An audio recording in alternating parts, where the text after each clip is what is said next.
Hello, in this video I'll show you how to reset the oil service indicator on Peugeot Expert.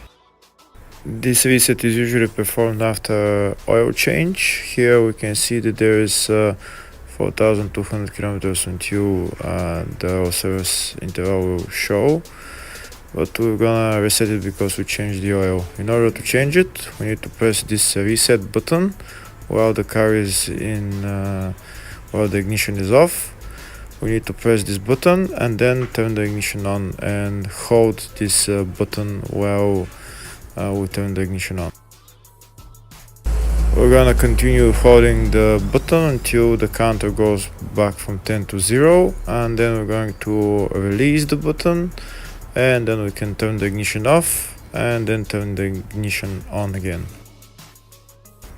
And that's it, we're done. We can see now we're gonna turn the ignition on. We can see 19,200 kilometers until the next oil change. Thank you for watching.